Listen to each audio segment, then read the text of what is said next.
Hi, everybody. This is Silvio Canto in Dallas, Texas on Friday, March the 12th, and welcome to our video commentary.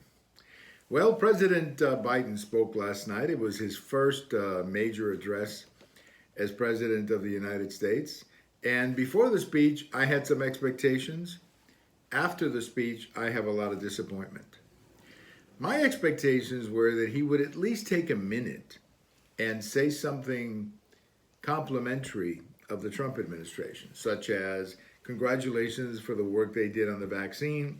And the reason for that is not only it is correct to praise President Trump for the work he did, but when you're praising President Trump and the work that his administration did, you're actually congratulating or complimenting thousands of people in the federal bureaucracy as well as many in the private public sector venture that President Trump initiated.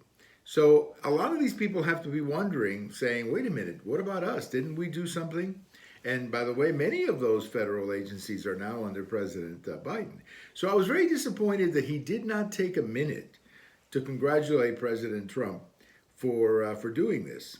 And by not saying something complimentary about President Trump, he turns off 75 million people who voted for President Trump, because the speech comes across as a partisan speech, which is not what he needed.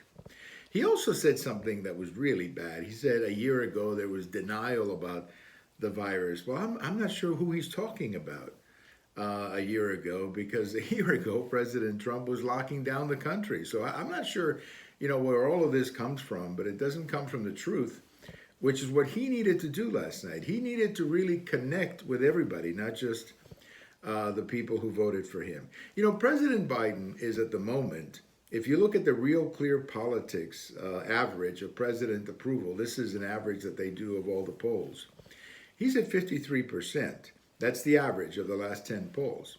The last three, he's under 50%. So he's going down. That's what I'm trying to say. So this is not a man who's had much of a honeymoon or much of a, let's say, a connection with the country as a whole. He's obviously the president of half of the country, let's say, but he needs to be the president of the entire country.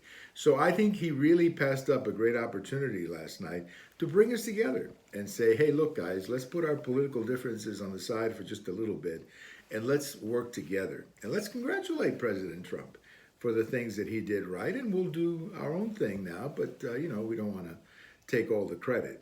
I think he could have said something like that, but he didn't. And therefore, if the result of the objective of the speech last night was to create unity, it didn't do that. It didn't unite anybody. And that's a shame, because he is the president of the United States. Thank you for watching. And if today is your birthday, happy birthday. Bye-bye, everybody.